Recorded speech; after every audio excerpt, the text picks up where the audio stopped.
Bertempat di Aula 1 Kantor DPRD Kota Gorontalo, rapat kerja dalam rangka pembahasan terkait realisasi program kegiatan tahun anggaran 2021, serta progres persiapan pembelajaran tatap muka di setiap sekolah di Kota Gorontalo ini, dipimpin langsung oleh Ketua Komisi A DPRD Kota Gorontalo, Erman Lacengke, Wakil Ketua 1, Masni Dubaili, Wakil Ketua 2, Darmawan Duming, anggota Syafruddin Junaidi, Herianto Talib, dan Mariam Umaji. Rapat kerja ini turut menghadirkan Dinas Pendidikan Kota Gorontalo serta para kepala sekolah sekota Gorontalo. Menurut Wakil Ketua 2 Komisi A DPRD Kota Gorontalo, Darmawan Duming, pemerintah Kota Gorontalo dalam hal ini Dinas Pendidikan rencananya akan secepat mungkin membuka kembali proses belajar mengajar tatap muka.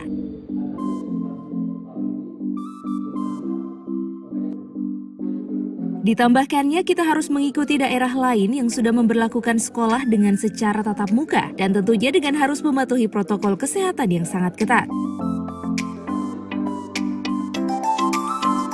Ini sangat diharapkan segera terrealisasi. Pasalnya, jika melihat anak-anak sekolah saat ini, mereka sudah jenuh dengan aktivitas mereka yang hanya di rumah. Yang ditakutkan kalau sekolah tatap muka tidak secepatnya dilakukan, dikhawatirkan anak-anak kita bisa menjadi generasi penerus yang tak mempunyai karakter, dalam artian cara berpikir mereka akan menjadi lemah.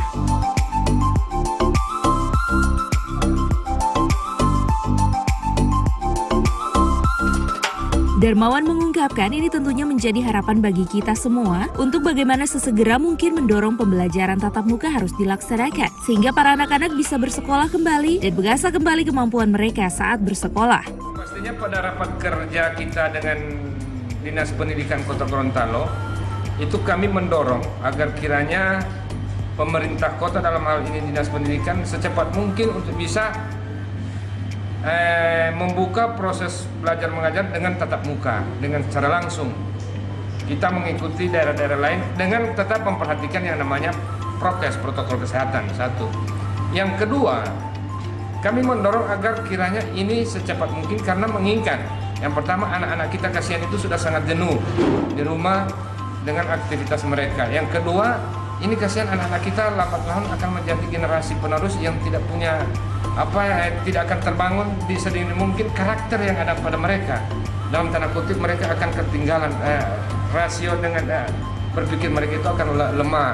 Dalam artian mereka akan kalau tidak berlebihan akan jadi bodoh. Nah, ini yang barangkali yang menjadi latar belakang bagi kita semua untuk bagaimana kita segera mungkin mendorong tatap muka itu harus sesegera mungkin.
Tim Liputan Advertorial Mimosa TV.